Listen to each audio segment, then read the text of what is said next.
Mengasihi sesama bersama Yesus. Inilah Injil suci menurut Yohanes bab 14 ayat 23 sampai 29. Jawab Yesus, "Jika seorang mengasihi aku, ia akan menuruti firman-Ku dan Bapa-Ku akan mengasihi dia, dan kami akan datang kepadanya dan diam bersama-sama dengan dia. Barang siapa tidak mengasihi aku, ia tidak menuruti firman-Ku, dan firman yang kamu dengar itu bukanlah daripadaku, melainkan dari Bapa yang mengutus aku.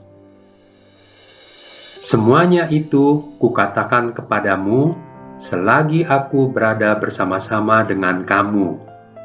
Tetapi penghibur, yaitu Roh Kudus, yang akan diutus oleh Bapa dalam namaku, dialah yang akan mengajarkan segala sesuatu kepadamu dan akan mengingatkan kamu akan semua yang telah kukatakan kepadamu. Damai sejahtera kutinggalkan bagimu.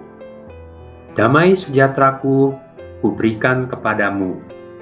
Dan apa yang kuberikan tidak seperti yang diberikan oleh dunia kepadamu. Janganlah gelisah dan gentar hatimu. Kamu telah mendengar bahwa aku telah berkata kepadamu, aku pergi, tetapi aku datang kembali kepadamu. Sekiranya kamu mengasihi aku, kamu tentu akan bersukacita karena aku pergi kepada Bapa-Ku, sebab Bapa lebih besar daripada aku.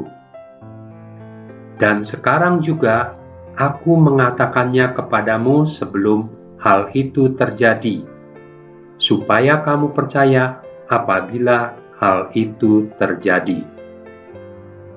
Demikianlah sabda Tuhan. Mengasihi Yesus artinya kita harus bersungguh hati, mentaati, dan melaksanakan firman-Nya seperti yang tertulis dalam Injil, serta taat pada 10 perintah Allah. Direnungkan lebih dalam, 10 perintah Allah itu mengajarkan tentang kasih dan keselamatan umat manusia, kasih kepada Allah, kasih kepada sesama. Allah menggenapi dan menyempurnakannya melalui Putranya Yesus Kristus, Firman yang hidup, dan Sang Sabda Allah yang sempurna sepanjang masa. Yesus mengatakan bahwa dengan melakukan firman-Nya, maka kita telah mengasihinya, dan Allah Bapa akan mengasihi kita, akan datang dan tinggal bersama kita. Melalui Yesus, maka kita akan mengenal Allah lebih dalam, Allah yang penuh kasih dan mengasihi tanpa batas dan syarat apapun. Suatu hari, saya sedang berjalan-jalan bersama cucu saya yang baru kelas 4. Tanpa sadar, ketika saya melihat sesuatu yang tidak berkenan di hati saya terhadap orang lain, tercetus kata konyol. Cucu saya langsung menegur saya dengan mengatakan bahwa kata konyol itu kasar dan minta saya jangan mengucapkan kata-kata kasar itu lagi. Saya tertegun dan terdiam karena saya merasa sedang tidak marah, hanya tercetus kata itu saja. Saya renungkan lebih jauh lagi, akhirnya saya sadar bahwa dengan berkata demikian, artinya saya telah menghakimi orang itu walaupun tidak langsung berhadapan.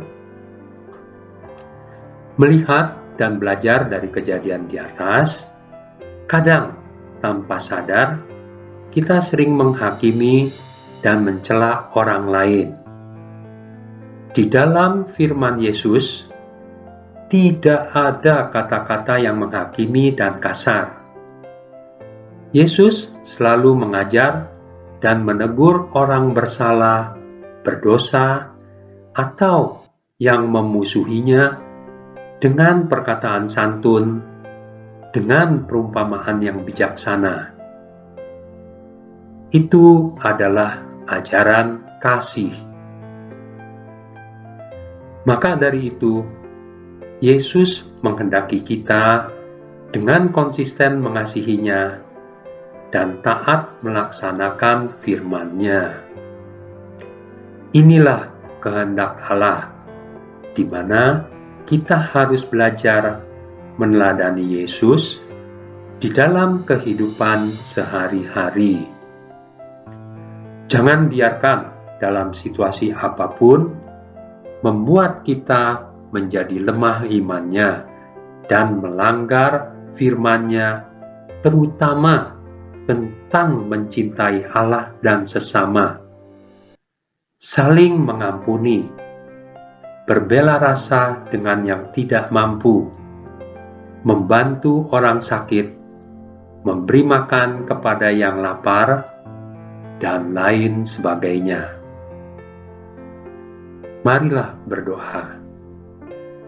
Allah Bapa yang Maha Baik, utuslah Roh Kudus agar senantiasa bersemayam dalam hati kami, mengajarkan segala sesuatu tentang firman-Mu, sehingga kami dapat memahaminya dan melaksanakannya, serta selalu setia taat kepadamu. Amin.